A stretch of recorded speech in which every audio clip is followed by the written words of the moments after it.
प्रदीप भंडारी, ये सवाल बिल्कुल वाजिब है। सरकार में तो आप भी थे, तब भी ये टेंडर्स निकले, बाकायदा काम चला, उसके बाद अब आप लोग रोक लगा रहे हैं। ये अंदरूनी लड़ाई भले इसकी वजह हो, लेकिन ये परजीवी वाला आरोप आप लोगों पर क्यों लग रहा है? आशा जी, ये पूरी डिबेट का प्रीमाइस संजय राउत जी के एडिटोरियल या आर्टिकल में सामना में मुझे लग रहा है जितना सीरियसली आप संजय राउत जी को ले रही हैं, उतना सीरियसली आनंद दुबे भी संजय राउत जी को नहीं ले रहे हैं।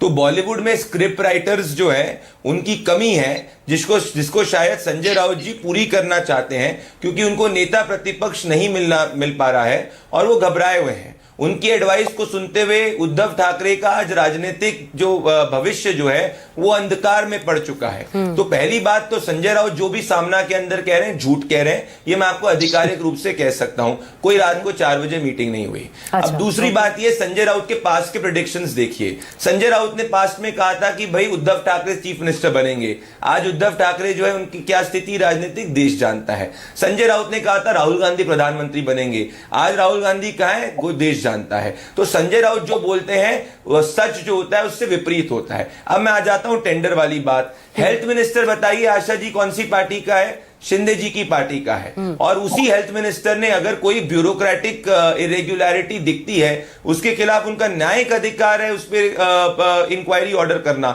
इससे आप पूरे सरकार के कार्यप्रणाली पर कैसे सवाल उठा सकती हैं? 22 फरवरी को जब दिल्ली के अंदर एक, मैं बताता हूँ। अरे भैया चित्रा जी एंकरिंग मत करिए ना। अरे चित्रा जी एंकरिंग मत करिए ना, प्रवक्ता है कांग्रेस की। अरे राजीव गांधी जी ने राहुल गांधी जी को जन्म दिया था। राजीव गांधी जी ने राहुल गांधी जी को जन्म दिया था। क्या राजीव गांधी जी को पता था राहुल गांधी जी पॉलिटिकल पप्पू निकलेंगे? तो क्या आप उसके लिए राजीव गांधी को ब्लेम करेंगी? क्या बात कर रही हैं आप? इलॉजिकल बातें कर रही हैं आप। अगर एक अधिकारी ने इरेगुलरिटी करी है, उसके लिए आप चीफ मिनिस्टर को, डेप्यूटी चीफ मिनिस्टर को कैसे ब्लेम कर सकती हैं? आप जो है, आप मेरी बात सुनिए। अरे आप ये बताइए, महाराष्ट्र के अंदर मुझे बताइए एक चीज, आज जो है इन लोग की स्पीकर सेशन कल महाराष्ट्र विधानसभा का सेशन शुरू होने वाला है। क्या कांग्रेस पार्टी इन लोगों के साथ में अलायंस के पार्टनर मीटिंग में क्यों नहीं आई? ये इतना हम लोग के बीच में बोल रही है, हमारा तो फेविकॉल का जोड़ है। अरे चित्रा जी नहीं आ रही, रुक जाइए। आपने जो सवाल पूछा वो गया, उसका जवाब दे रहे हैं। आपकी आवाज भी नहीं आ रही प्रॉपर। मैं दे रहा हूँ। रुक जाइए चित्रा जी प्लीज रुक जाइए। रिक्वेस्ट कर रही हूँ मैं आपसे, रुक जाइए, डिटेल हो जाएगा पूरा का पूरा डिटेल। रुक जाइए, आपकी आवाज ब्लास्ट हो रही है, वो जवाब दे रहे हैं, रुक जाइए, बोलिए। नहीं सुनूंगी, बात नहीं करना, माफी मांग प्रदीप भंडारी। अरे क्या माफी मांगू मैं? इसमें सच्चाई मैंने बोली है। राहुल गांधी 80 से ज्यादा चुनाव हारे। राजीव गांधी को थोड़ी पता था कि जब वो बच्चे थे 80 ज्यादा चुनाव हारेंगे। आप दोनों को ही थोड़ा फेक एग्रेशन से कुछ नहीं होता है। रुक जाइए, ऐसी डिबेट नहीं चित्रा प्लीज, ऐसी डिबेट नहीं। आप लोग संयम से, संयमित तरीके से अपनी बात रखिए। बकवास बंद करने के लिए मैं एक चीज, अरे इसमें गलत क्या बोला है चित्रा जी? 80 से ज्यादा चुनाव राहुल गांधी जी हारे हैं, ये फैक्ट है। राजीव गांधी जी को थोड़ी पता था जब राहुल गांधी जी बचपन में थे कि वो इतने चुनाव हार सकते हैं। उनको लगा था वो क्राउन प्रिंस होंगे। हो जाती है, इसमें क्या गलत है? मैंने क्या फैक्चुअली गलत बात बोली है? मेरे को आप बताइए चित्रा जी, क्या गलत बात बोली है फैक्चुअली? बताइए मुझे। मैंने कोई गाली बाकी नहीं बकी, मैंने राहुल गांधी जी का नाम लिया। को ले आते हैं, प्रश्न आपसे होता है, आप कहीं और चले जाते हैं। वो महाराष्ट्र नहीं तो मैं, अरे मेरा हक है। अरे अच्छा आशा जी संजय राउत ऐसी मीटिंग के बारे में बात करे जो एग्जिस्ट ही नहीं करती। नहीं सुनिए, संजय राउत सामना के अंदर एक ऐसी मीटिंग की बात करे। अरे नहीं, मुझे बताइए, संजय राउत सामना के अंदर एक ऐसी मीटिंग के बारे में बात करते हैं जो एग्जिस्ट नहीं करती, जिसको सब सीरियसली ले रहे हैं। और मैंने एक फैक्ट बोला, वो मेरा अधिकार नहीं है। चलिए मुझे बताइए, स्पीकर का कल सेशन शुरू हो रहा है महाराष्ट्र असेंबली में, कांग्रेस पार्टी क्यों नहीं गई अलायंस की मीटिंग में? वहां पे शरद पवार की पार्टी थी, वहां पे उद्धव ठाकरे की पार्टी थी। 2 घंटे तक इनकी आपसी चर्चा हुई। कांग्रेस पार्टी सिर्फ भोजन करने क्यों आई? नाना पटोले उस मीटिंग में क्यों नहीं पहुंचे? विजय वाटिकर उस मीटिंग में क्यों नहीं पहुंचे? इनके आपस में क्या चल रहा है बताएं। मैं आप दोनों को ही रोक रही हूँ, 1 मिनट रुक जाइए। चित्रा, मुझे आपकी आवाज नीचे करनी पड़ेगी, माफ कीजिएगा। प्रदीप, आप भी 1 मिनट के लिए रुक जाइए, क्योंकि मेरे दूसरे भी मेहमान बैठे हैं। अभी तक मैं उनके पास गई हूँ, लगभग आधा घंटा होने को है, इसलिए प्लीज। प्रणय जी, मैं आपके पास आ रही हूँ। क्या चल रहा है महाराष्ट्र में प्रणय जी आप लोगों के साथ? और कुछ हाल फिलहाल हमने देखा है, प्रधानमंत्री की करीबी भी शरद पवार के साथ कुछ अलग समीकरण बन रहे हैं क्या महाराष्ट्र में, और उन्हीं की देन है ये? देखिए आशा जी, जैसे आपने कहा कि कुछ अलग समीकरण बन रहे हैं क्या, आदरणीय पवार साहब के विषय में आपने बात कही। आशा जी, ये तो पूरा देश जानता है कि पवार साहब इस देश के सबसे वरिष्ठ नेता है, सबसे संजीदा नेता है, और एक अजात शत्रु की उनकी एक इमेज है राजनीति में। आदरणीय नरेंद्र मोदी जी प्रधानमंत्री के साथ भी वो उतनी ही सहजता से बैठते हैं जितने वो अपोजिशन के लीडर्स के साथ बैठते हैं। इसके लिए किसी भी प्रकार के कोई तर्क लगाने में मुझे नहीं लगता यहाँ पे किसी बात की जरूरत है, क्योंकि आदरणीय पवार साहब जो मोदी जी के साथ दिखे थे वो एक महाराष्ट्र का कार्यक्रम था, जिस कार्यक्रम में मुख्यमंत्री देवेंद्र फडणवीस जी भी उपस्थित थे। किंतु महाराष्ट्र की राजनीति में निश्चित रूप से कुछ प्रकार की गड़बड़ झाला शुरू है। मैं बताता हूं कैसे। नवंबर में चुनाव का रिजल्ट आया और आज हम फरवरी खत्म होके मार्च शुरू हो गया, पर अभी तक नासिक में, रायगढ़ में पालक मंत्री नहीं आया। पालक मंत्री को लेकर खींचतान शुरू है। शिंदे गुट के ही मंत्री हैं आदरणीय उदय सामंत जी, उन्होंने कुछ दिनों पहले एक पत्र लिखा और अधिकारियों से कहा कि आप हमें विश्वास में नहीं लेते हैं कोई भी फैसला लेने से पहले। साथ ही 13 ओएसडीओ की नियुक्ति देवेंद्र फडणवीस जी ने रोक दी है, मुख्यमंत्री जी ने रोक दी है, और बताया जाता है कि 13 में से ज्यादातर जो ओएसडी थे वो शिंदे गुट के मंत्री थे, मंत्रियों के ओएसडी थे। साथ ही साथ मैं बताना चाहता हूं कि थाने में गणेश नायक जी जो भाजपा के मंत्री है वो लगातार जनता दरबार लगा रहे हैं, लगातार थाने में उनका इंट्रूजन बढ़ता जा रहा है, जिससे एकनाथ शिंदे जी बिल्कुल असहज महसूस कर रहे हैं। तो कहने की बात यह हो रही है, उसी के साथ सिक्योरिटी भी इनकी मूव कर दी जा रही है, शिंदे सेना के नेताओं की सिक्योरिटी रिमूव की जा रही है, कैबिनेट में उन्हें बोलने का बहुत ज्यादा मौका नहीं दिया जा रहा है। तो लगातार शिंदे सेना के नेताओं की जो इस प्रकार से गड़चेपी शुरू है उससे बहुत कुछ बाहर आ रहा है। और आप खुद एक बहुत वरिष्ठ पत्रकार है आशा जी, अगर आप लोग यह बात रिपोर्ट कर रहे हैं तो निश्चित रूप से आप लोगों के कान तक भी बहुत सारी बातें पहुंच रही होगी। बिल्कुल, जो कुछ हो रहा है, प्रणय अजमेरा ने बिल्कुल वही लाइन रख दी है कि अगर ये कौन से राज्य में होता है प्रदीप भंडारी जहां पर उप मुख्यमंत्री को अपना ओएसडी रखने की इजाजत ना हो, अपने मन मुताबिक, जहां वो अपने मन मुताबिक पीएस ना रख पाए, ये कौन से राज्य में होता है? गणेश नायक, प्रदीप भैया, हाँ रुक एक पॉइंट और बस मेरा, निश्चित रूप से एक बात और है कि हर थोड़े दिन में एकनाथ शिंदे जी नाराज हो जाते हैं और अपने गांव सतारा में अपने खेत चले जाते हैं। क्यों हो रहा है ये बार बार, क्यों बार बार खेत जा रहे हैं? पहले तो नहीं जाते। पहला सवाल, और गणेश नायक की मौजूदगी थाने में, और सिर्फ गणेश नायक नहीं बल्कि दो और ऐसे चेहरे जिनको ठाणे में ही, मतलब 3 आप लोगों के ऐसे चेहरे हैं जो ठाणे में, जो शिवसेना और जो खुद शिंदे हैं उनका गढ़ है, वहां पर जनता दरबार लगाएंगे। ये क्या हो रहा है प्रदीप? ये घेरने की कोशिश नहीं तो क्या? ये तो साफ नजर आता है। आशा जी, कहीं किसी को अपना अलायंस बचाने की जरूरत है, वो है महाविनाश अघाड़ी।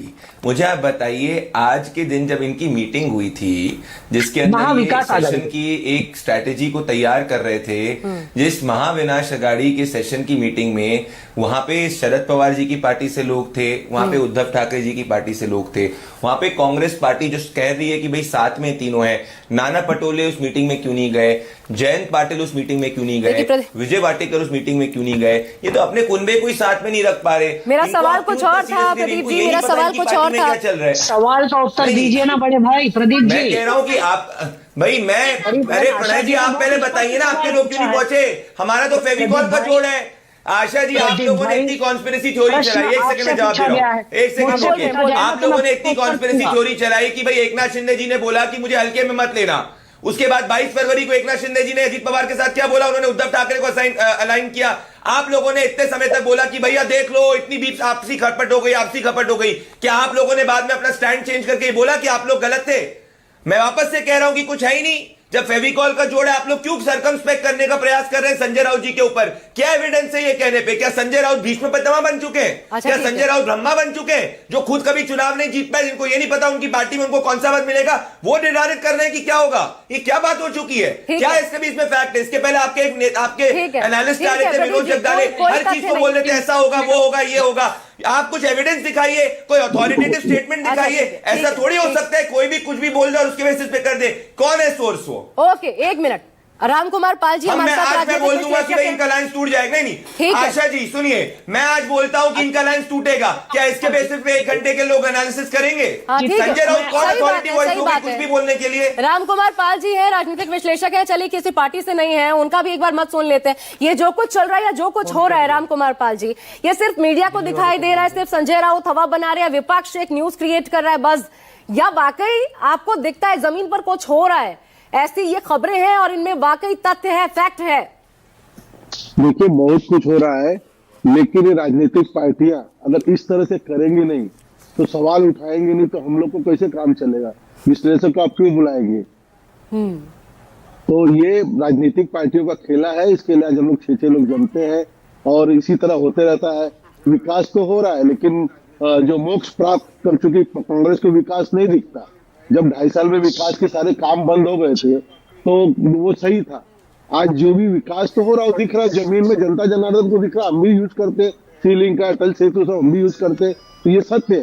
लेकिन एकनाथ शिंदे इतना जो नौटंकी कर रहे हैं वो इसलिए कर रहे हैं कि अभी नगर पालिका चुनाव वाला है, ज्यादा से ज्यादा सीटें हम कैसे ले। इसी तरह जब बीजेपी के साथ उबाटा शिवसेना थी तभी इसी तरह केंद्र में सरकार रहते, स्पीकर रहते तो भी बातें करते थे, लड़ते थे, सीटें मांगने के लिए झगड़ते थे। तो ये तो प्रचार है, ये प्रसार है, ये एक तरह का उनका राजनीतिक पार्टियों के लिए एक हथियार है। तो शिंदे साहब कोई गलत नहीं कर रहे, चाहे अधिक ज्यादा भी हो तो अपने समय वो भी करते अपनी चीजें। आज ठीक है, मुख्यमंत्री लेकिन बने ये हैं। दबाव रिश्तों पर क्या प्रभाव डालेगा? महाराष्ट्र की राजनीति पर इसका प्रभाव क्या पड़ सकता है? कोई प्रभाव नहीं बनने वाला है। आपने स्वयं बताया कि अमित शाह जी ने कहा कि मेरी पार्टी का क्या है, तो उन्होंने कहा पार्टी मैंने बनाई है। तो जिसकी पार्टी बनाई है, जिसका पुत्र है, उसके खिलाफ कहा जाएगा? ये सब एक नाटक है। और ये नगर सेवक के चुनाव में अधिक से अधिक सीटें उबाटा को, ये शिवसेना को कैसे मिले, शिंदे शिवसेना को, ये सब है।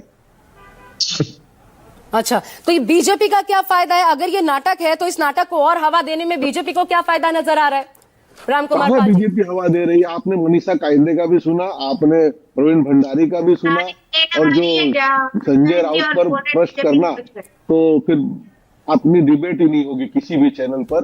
तो हमेशा उनके ऐसे बयान रहते हैं और उस पर डिबेट्स होती हैं। नहीं तो क्या ये खबरों में बने रहना भी फायदा देगा?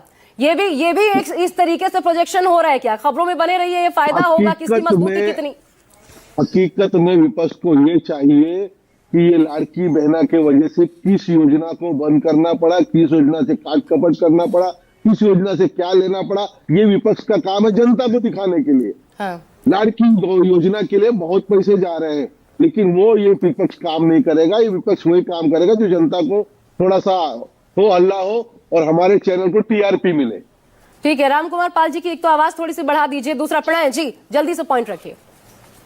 देखिए, जिस तरह राम कुमार भैया ने कहा कि विपक्ष को मुद्दों की राजनीति करनी चाहिए, भाई साहब मुद्दा तो हमने ये उपस्थित कर चुका है कि चुनाव से पहले जब हर लड़की बहन को दिल खोल के 1,500 रुपए दिए जा रहे थे, तो चुनाव के बाद अचानक से 5 लाख लड़कियों बहनों के नाम क्यों हटाने की जरूरत आन पड़ी? क्यों महाराष्ट्र के ठेकेदार आज हड़ताल पर गए हुए हैं? क्यों विकास का बंटाधार हो चुका है? बात कर रहे हैं आप मुंबई की, तो भाई साहब मैं आपको बतलाना चाहता हूं कि मुंबई ही सिर्फ महाराष्ट्र नहीं है।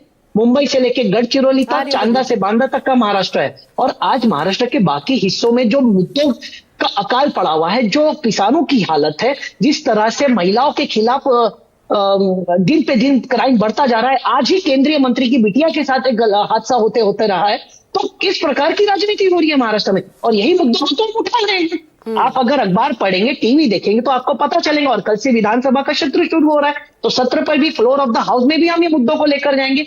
हाल फिलहाल जो मुद्दा है कि शिंदे सेना की ऐसी हालत क्यों हो रही है और बीजेपी का एजेंडा का क्या है, तो आशा जी मैं स्पष्ट रूप से कह देना चाहता हूं कि बीजेपी किसी भी रीजनल पार्टी को हंसता खिलता खिलखिलाता नहीं देखना चाहती। इसका उदाहरण है AIDMK, LJP, JDU, Shiv Sena, NCP, ये सभी पार्टियों को बीजेपी ने गए काल में तोड़ा है और आने वाले समय में ऐसा ही कुछ आपको बहुत लग सारी रहा है और कि पार्टियों के टूटेगा, साथ होने वाला है। लेकिन पाल जी जो है वो इस पर डिफरेंट मत रख रहे हैं कि ये सिर्फ दबाव बनाने की रणनीति है, कोई प्रभाव नहीं पड़ेगा। और अगर मैं उनकी बात पे जाऊं तब तो आनंद दुबे आप लोगों की खुशी यूं ही है, ये 4 दिन की चांदनी फिर अंधेरी रात, कुछ नहीं होने वाला है, ये खुशी यूं ही है आप लोगों की, बना रहेगा ये गठबंधन। देखिए ऐसा है कि राजनीति में हम सुचिता की राजनीति करने आए हैं। देवेंद्र फडणवीस जी ने जब भ्रष्टाचारियों पर नकेल कसी तो हमने उनकी सराहना की। जब वो कोई गलत काम करते हैं, जब अपराधीकरण बढ़ते हैं, कानून व्यवस्था चरमरा जाती है, हम उनकी आलोचना करते हैं। लेकिन आज देवेंद्र जी ने एकनाथ शिंदे के लोगों को जो संदेश दिया है वो खबर भी आपको चलानी चाहिए।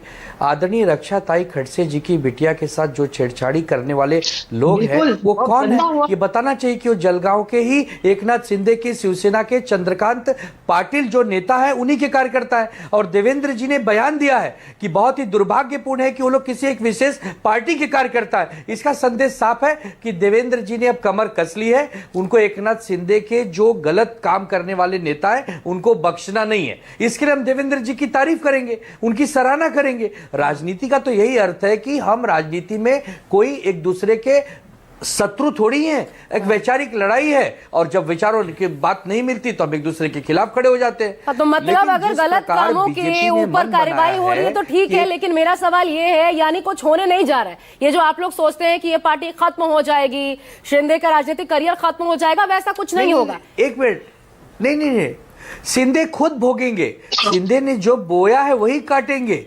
शिंदे एक पार्टी को तोड़कर निकले हैं, एक पार्टी से बाहर निकले हैं। अगर वो अपनी पार्टी बनाते तो लोग उनका सम्मान करते। उन्होंने एक पार्टी को एक प्रकार से कब्जा कर लिया, हथिया लिया, तो कोई बात नहीं, समय का चक्र है, समय बहुत बलवान है। प्रदीप भंडारी, समय का चक्र घूमेगा और दूध का दूध, पानी का कमर पानी कस लिया है देवेंद्र फडणवीस ने।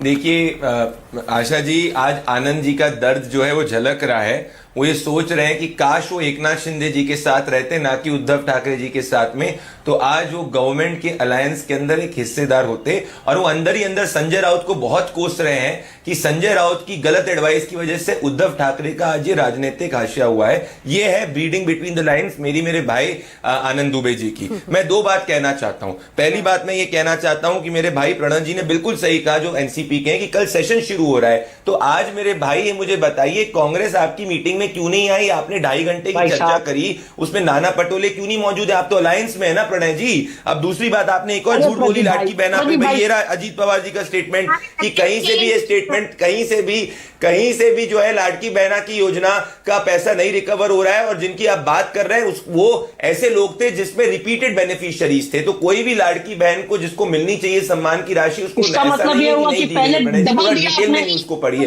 पर मैं बड़ी बात बोल रहा हूं, मैं एक बड़ी बात बोल रहा हूं। मैं आपसे ये कह रहा हूं कि भाई आज ये बता दें कि ये क्या गारंटी लिखकर दे सकते हैं कि उद्धव ठाकरे इनके साथ बीएमसी का चुनाव लड़ेंगे? क्या कांग्रेस और उद्धव ठाकरे और एनसीपी क्या बीएमसी का चुनाव साथ में लड़ेंगे? इसमें अगर इनमें इतना अलायंस की समानता है तो क्या ये गारंटी दे सकते हैं आशा जी के साथ में बीएमसी का चुनाव लड़ेंगे? अगर लड़ेंगे तो मैं मान जाऊं। एक तो बैठक में क्यों नहीं पहुंचे और दूसरा क्या बीएमसी का चुनाव साथ मिलकर लड़ेंगे? यहाँ पे साथ है क्या?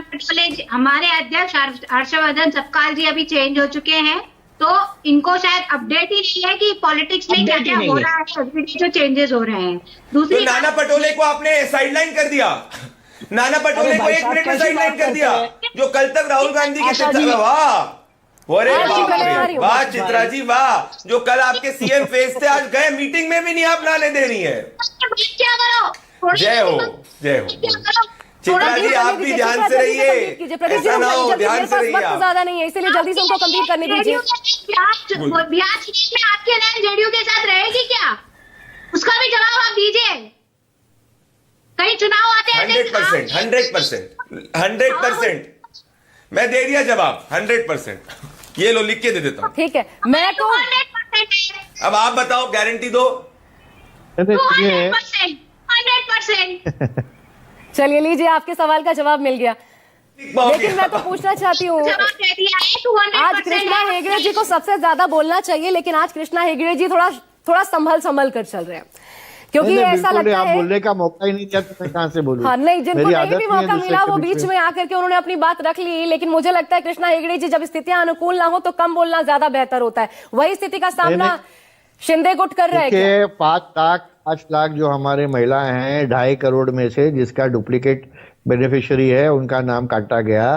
दूसरी बात मैं कहना चाहता हूं कि जो उन्होंने ओएसडी के बारे में जो हमारे एनसीपी के प्रवक्ता जी ने कहा है, देखिए एकनाथ शिंदे जी के जो ओएसडी है वो जहां पर है वहां पर ही है। ये जो 13 मंत्रियों के जो ओएसडी है, जो एक्स्ट्रा ओएसडी है, उसके ऊपर स्टे है। और ऐसा नहीं है कि ओएसडी के वजह से सरकार चलता है। सरकार मंत्रियों के वजह से चलता है, प्रिंसिपल सेक्रेटरी की वजह से चलता है, चीफ सेक्रेटरी की वजह से चलता है, आईएएस ऑफिसर की वजह से चलते हैं, ब्यूरोक्रेट्स की वजह से चलता है और ऑफिसर्स की वजह से चलता है।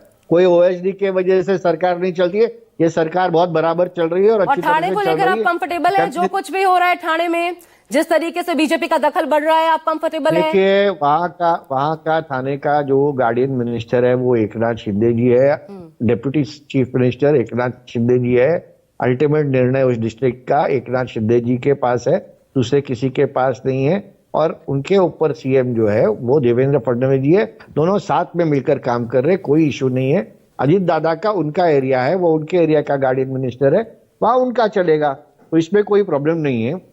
ठीक है। तीसरी बार आनंद दुबे जी ने कहा कि खींचतान गृह मंत्रालय में चल रही थी, रेवेन्यू मिनिस्ट्री में चल रही थी। अरे बाबू, ये सब गए मिनिस्ट्री में भी ये बीजेपी के पास थी, हमारे पास नहीं थी। हमारे पास जो एक्स्ट्रा आई है वो हाउसिंग है, जो अतुल सावे के पास थी बीजेपी के, वो एकनाथ शिंदे के पास आ गई है। ठीक है, तो कोई मेरे पास खींचतान वक्त नहीं है, इसलिए मैं कंक्लूडिंग रिमार्क जो है पाल जी को देना चाहती हूँ। रामकुमार पाल जी, दोनों ही और गठबंधनों उद्धव के लिए, ठाकरे जी अपना पार्टी संभाले, मुझे नहीं लगता जल्दी दोनों ही वो- गठबंधनों के लिए भविष्यवाणी क्या है आपकी? ये टिके रहने वाले हैं? क्योंकि दोनों पर ही सवाल उठा दिए गए। एक तो कल से सेशन चालू होने वाला है, विरोधी पक्ष नेता कौन होगा? वो वाटा सबसे बड़ी विषय वहां पे पार्टी है कि आदित्य ठाकरे को नंबर ही नहीं है करेंगे ये कांग्रेसी कि वो शिवसेना नेता हो, पक्ष के विपक्ष के। तो ये बातें भी जनता को, हमारे चैनल के श्रोताओं को बताएं, ताकि कल इशू बने तो कुछ अच्छा उसके जवाब मिले। और ये राजनीतिक पार्टियों का काम ही ऐसा है। लेकिन हेगड़े साहब बहुत सुन के और समझ के, ये बहुत साइलेंट नेता है और बहुत अच्छे से रखते हैं अपनी बात को। ठीक है, बहुत बहुत शुक्रिया आप सभी का हमारे साथ चर्चा में शामिल होने के लिए। राजनीति में अक्सर कहा जाता है जो हो रहा होता है वो दिखता नहीं, और जो दिखता है वो दरअसल हो नहीं रहा होता। तो देखिए, वक्त का इंतजार कीजिए, अगर कुछ होना होगा तो सामने आ ही जाएगा। बहुत बहुत शुक्रिया आप सभी का हमारे साथ जुड़ने के लिए। एक छोटा सा ब्रेक ले रहे हैं, बने रहिए न्यूज़ 24 के साथ। राष्ट्र की बात प्रेजेंटेड बाय पतंजलि दंत कांति टूथपेस्ट, कंप्लीट ओरल हेल्थ का सच। सर, आप बहुत लकी है कि आपके बेटे ने हेल्थ इंश्योरेंस और बाकी सारी फॉर्मेलिटीज टाइम से पूरी कर दी है। मेरा बेटा? तो फिर आप? पॉलिसी बाजार। क्लेम के टाइम पे हमेशा आपकी हेल्प को तैयार। पॉलिसी बाजार, 1 करोड़ का हेल्थ इंश्योरेंस सिर्फ 360 रुपए महीने से शुरू। निष्पक्ष, मतलब न्यूज़ 24। सस्ते वाले दाल मसाले स्वाद हुआ बेकार। MDH की हल्दी मिर्ची धनिया करे कमाल। ये रंग दे, ये खुशबू दे, ये तीखा, ये कम पड़े। क्या निराला MDH मसाला। देश का हृदय प्रदेश मध्य प्रदेश लगातार निवेशकों की पहली पसंद बना हुआ है। हाल ही में संपन्न हुए ग्लोबल इन्वेस्टर समिट से मध्य प्रदेश को कुल 30,77,000 करोड़ रुपए के निवेश प्रस्ताव मिले हैं। प्रधानमंत्री नरेंद्र मोदी और मुख्यमंत्री डॉक्टर मोहन यादव के नेतृत्व वाली डबल इंजन सरकार लगातार अपने निवेश नीतियों पर काम कर रही है। मध्य प्रदेश सरकार पूरे राज्य में इन्वेस्टमेंट फ्रेंडली इकोसिस्टम तैयार कर रही है। इसी दिशा में ग्लोबल इन्वेस्टर समिट के दौरान राज्य के 18 नई नीतियों का अनावरण किया गया, जिनमें मध्य प्रदेश उद्योग नीति 2025, MSME नीति, एक्सपोर्ट प्रमोशन नीति, लॉजिस्टिक्स स्टार्टअप नीति, सेमीकंडक्टर नीति, फिल्म पर्यटन नीति, नवकरणीय ऊर्जा नीति, स्वास्थ्य निवेश प्रोत्साहन नीति और एकीकृत टाउनशिप नीति शामिल है। देश दुनिया के ज्यादा से ज्यादा निवेशक मध्य प्रदेश पहुँचे, इसके लिए निवेशकों की आवश्यकताओं के अनुकूल एक रोड मैप तैयार किया जा रहा है। नए क्षेत्रों को ध्यान में रखते हुए तैयार की जा रही सरल निवेश अनुकूल और प्रासंगिक नीतियों के जरिए भविष्य में Madhya Pradesh global investor summit के साथ साथ सेक्टर वाइज समिट की भी मेजबानी करने जा रहा है। पॉलिसियों को न केवल लॉन्च किया है, बल्कि ये भी मान के चल रहे हैं कि अभी तो ग्लोबली हम एक बार इस प्रकार से कार्यक्रम कर रहे हैं, बाद में अलग अलग एक सब्जेक्ट वाइज भी सबमिट करने वाले हैं। एग्रीकल्चर सेक्टर से चालू होकर के हमारे जिस प्रकार से वर्तमान का समय चल रहा है, मैं मान के चलता हूँ कि मध्य प्रदेश के दरवाजे आपके लिए सदैव खुले रहेंगे। मध्य प्रदेश अपनी समृद्ध अर्थव्यवस्था, विश्व स्तरीय बुनियादी ढांचे और निवेशक अनुकूल नीतियों से निवेशकों के लिए प्रमुख गंतव्य बन चुका है। अब भविष्य को लेकर तैयार की गई नई नीतियों से मध्य प्रदेश नए मुकाम हासिल करेगा। निवेश की संभावनाएं हैं विशेष। समृद्धि पथ पर अग्रसर हो रहा मध्य प्रदेश। गुरुजी, क्या दिखा? तरक्की की धूल, हाईवे, रनवे और मेरा घर, धूल का फूल। Berger anti dust paint. इसकी डस्ट गार्ड टेक्नोलॉजी धूल को दीवारों पर टिकने ना दे। धूल आए पर घर पर ना टिक पाए। Berger anti dust paint. बिजली का बिल, किराना, स्कूल फीस सब हो गया। बन गया बजट? हाँ, 5,000 बच गए। तो नई साड़ी ले ले ना, पिछले महीने तो ली थी। एक और नहीं, पहले बजट बनाओ, फिर छोटी छोटी बचत को बैंक में सेव करो और पैसों को बढ़ते देखो। बढ़ी गई। जाओ भाई। आरबीआई कहता है, वित्तीय समझदारी समृद्ध नारी। प्रयागराज महाकुंभ के समापन के बाद मुख्यमंत्री योगी आदित्यनाथ संगम पहुंचे। महाकुंभ के सफल आयोजन के बाद मुख्यमंत्री योगी आदित्यनाथ ने अरेल घाट पर झाड़ू लगाई, मां गंगा के किनारे स्वच्छता अभियान चलाया और फिर पूजा अर्चना में हिस्सा लिया। 45 दिन चले अद्भुत और अलौकिक महाकुंभ में 66 करोड़ से ज्यादा श्रद्धालुओं ने शिरकत की है। मुख्यमंत्री योगी आदित्यनाथ ने सभी श्रद्धालुओं के प्रति कृतज्ञता व्यक्त करते हुए सफाई कर्मियों, स्वास्थ्य कर्मियों और सुरक्षा बलों की भूमिका की भी सराहना की। साथ ही स्वच्छ महाकुंभ को सफल बनाने वाले स्वच्छता कर्मियों के लिए मुख्यमंत्री योगी आदित्यनाथ ने 10,000 रुपए बोनस का ऐलान भी किया है। जो भी स्वच्छता कर्मी थे, स्वास्थ्य कर्मी थे, इन सबको हम लोग एक अतिरिक्त बोनस देंगे 10,000 रुपए का। सनातन गर्व, महाकुंभ पर्व। बड़ी खबर आपको बता दें, चमोली हादसे में 8 मजदूरों की मौत की खबर सामने आई है। लापता आखिरी मजदूर का शव बरामद हुआ है। चमोली में रेस्क्यू ऑपरेशन का काम अब पूरा डिक्लेयर किया जा चुका है। रेस्क्यू पूरा हो चुका है। 8 मजदूरों की मौत की खबर।